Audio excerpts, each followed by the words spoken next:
how many folks are using data, evidence, to identify what the needs are in communities, to build the strategy around those needs, and to execute against outcomes relative to that data. And more importantly, from the point of youth engagement, how well do we bring young people into that conversation? How well do we bring young people into an understanding of the broader, and I heard it earlier in the room, the broader systemic issues that are at play?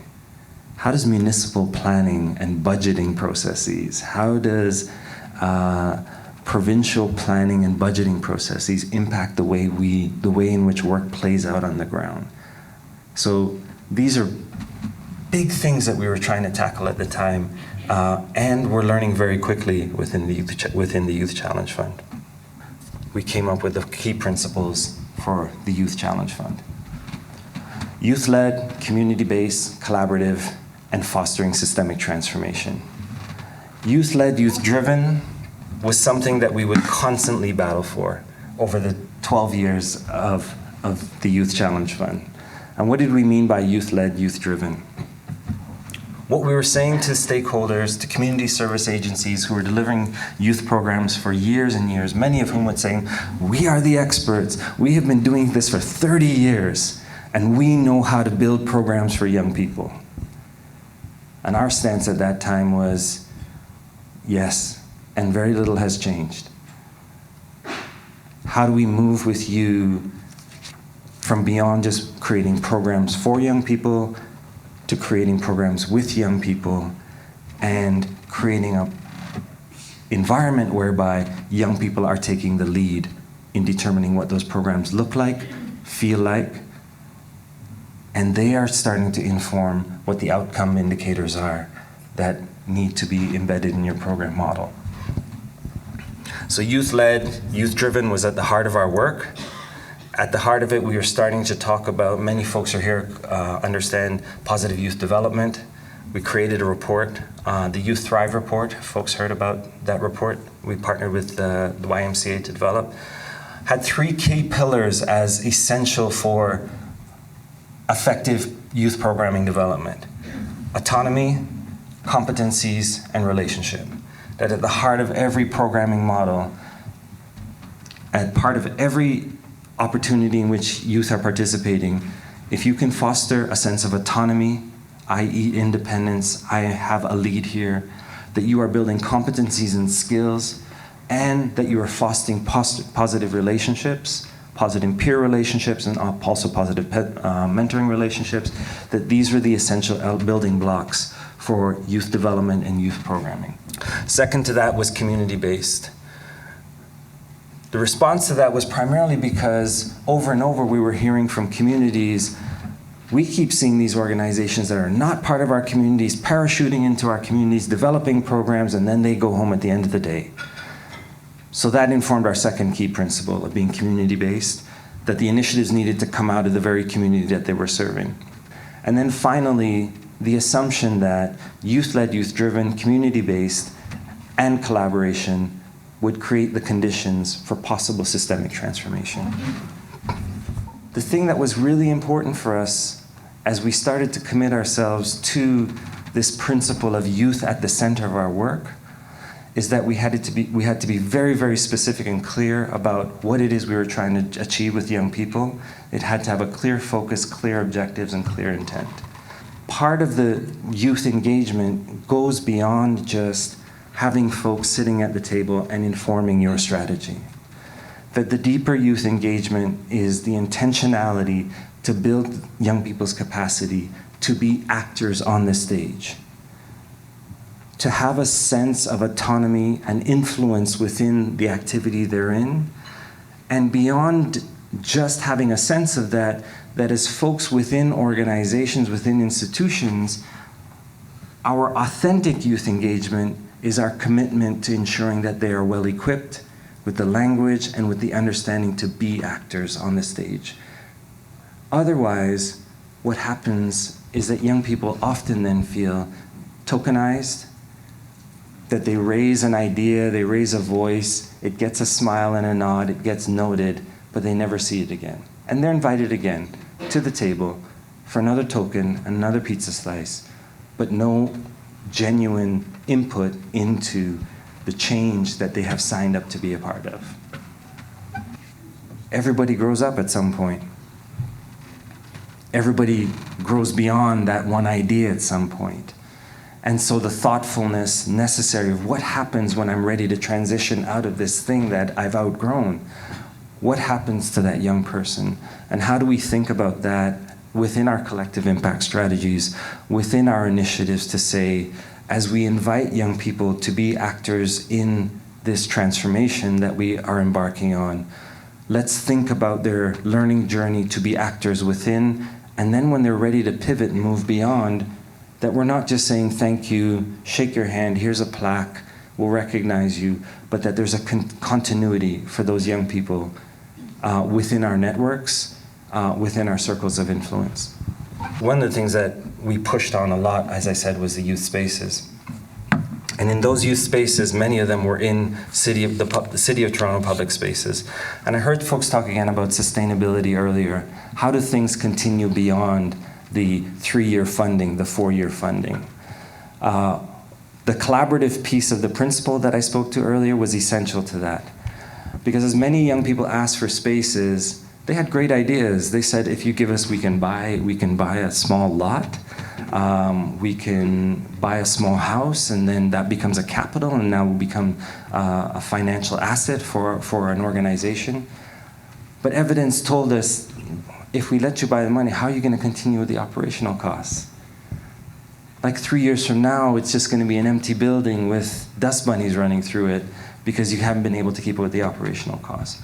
So we pushed more and more for young people to work with our city colleagues to say, how do we transform the existing assets within community that already have a municipal budget tied to it that will ensure that that space continues? So we looked at spaces within Toronto Community Housing, we looked at spaces within the Toronto Public Library to become opportunities to transform into youth spaces, youth dedicated spaces that would ultimately be built into the existing budget and gave some confidence in sustainability beyond just a 2-3 year program. I come back to this idea of the importance of being planful, the importance of being strategic, and learning about this concept of theories of change. What was that? What is a theory of change? And why is that important? And for many of the young people that we were working with, we were starting to say, can you develop a work plan? Can you develop a work plan? Can you bring us a work plan on this? And we failed in the necessity to take time to think about what young people need to really think through an idea, understand what change they were trying to foster in community, and what relationships they needed to hinge that change on, both at a community service level and at a broader systems level. In retrospect, a lot of the work that we did with 111 organizations really centered on the importance of taking time to be planful, to be strategic, to build the relationships necessary with young people and think about what their capacity building needs are to be on a learning journey with you and ultimately to be change agents. We also talked about the need for simultaneously thinking about not only the capacity of young people, but what's the capacity needed within institutions to change? How did we as actors on the stage, what was our responsibility to build understanding within the education system, within the housing authority, within our broader institutional allies, to really begin to adapt this mindset of youth engagement, youth voice, and youth leadership. And so capacity building was not a one-street proposal. It needed to be both at the level of ensuring young people were being prepared to come in and to not only participate, but to influence, and that we were creating the environment within our institutions and our organizations to receive those young people and prepare them to the extent of having mentors and coaches for young people who are stepping up to leadership positions to help them to move their ideas forward and to be an influential actor within the organizations or within the institutions that they were interacting with. I think in the work that we do, and I say we, I mean everyone in the room, consistency in understanding what are we trying to achieve, the process that we take to achieve those goals, and what are the recognized metrics that say that we are well on our way and we're achieving those things. That there's a need for that as a framework for bringing an idea forward. But we have to be really clear when we're asking for change, what exactly are we asking for? Do we understand the implications of that change?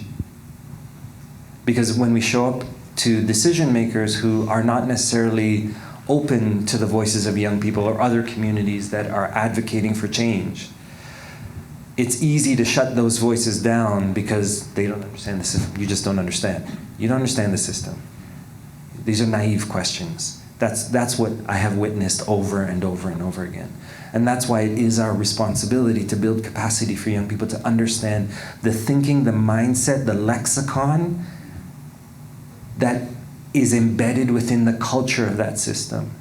That we are being irresponsible if we're inviting young people into that, purporting to them that they're going to be change agents, and not being responsible to saying, this is what this environment looks like and feels like. This is the language that people speak. And I believe in you, and I gotta help you while I'm learning from you as you're learning from me. To be clear, it's not a one-way street, but my commitment is to help you to understand the language of this country here.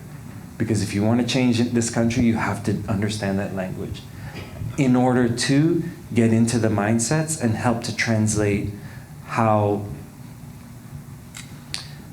Let me give you an example. How the space and facilities person at the Catholic District School Board thinks about their world and has thought about their world for the last 40 years of their career. They're embedded in that. And here comes 10 young people to say, we would like things different. What? What do you mean? That moment happens too often in community. The steps leading up to those young people stepping up and advocating for change are so critical in terms of helping them to understand what is the environment we're stepping into? What is the organization? How does that organization speak and think? How does this particular person within this organization who's a decision maker speak and think? What are the priorities on their mind? And how do we shape our message as young people to be able to have a real dialogue? And it doesn't end up just being, thanks for being here, it's lovely to see you, great.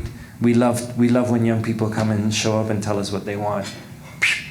Nothing changes. Would you say that your organization engages young people with an intentional capacity building strategy and within an initiative that has very clear focus and delineation of their roles, responsibilities, and accountabilities as young people within that initiative? Well, every month, every 2 weeks, we tell them about our work, and we get their feedback, and we document that feedback. That's one level of youth engagement. The other level is intentionality about capacity building, intentionality that they are actors on the stage. They have roles and responsibilities. Those roles and responsibilities are clear to them. And furthermore, there's an accountability for those roles and responsibilities. If you are more on the one end of the spectrum, that, with all generosity, is youth engagement light.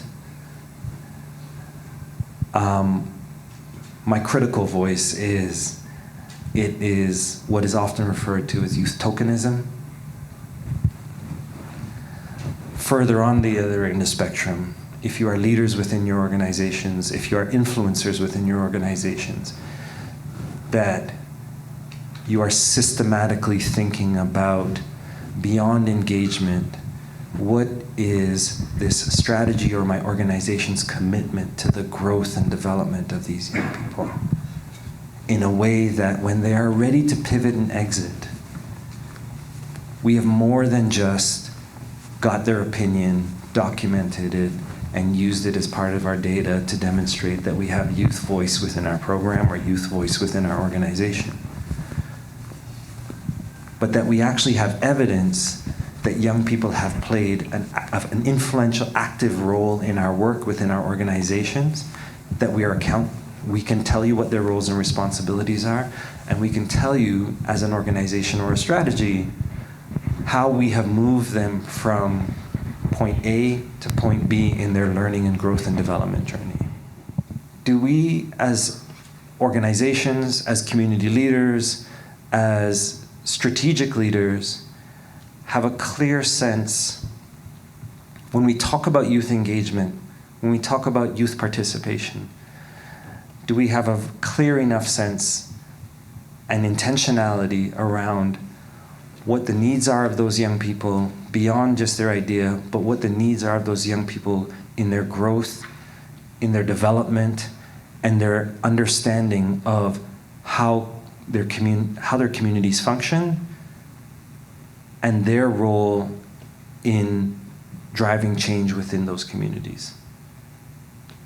And shifting beyond just seeing young people as a necessary voice or face at the table for the purposes of inclusion. Because inclusion is an easy check mark. Capacity building and authentic development of young people along the journey within your organizations is a whole other level of commitment from the point of resources and coming back to this idea of the time needed to move young people along that continuum.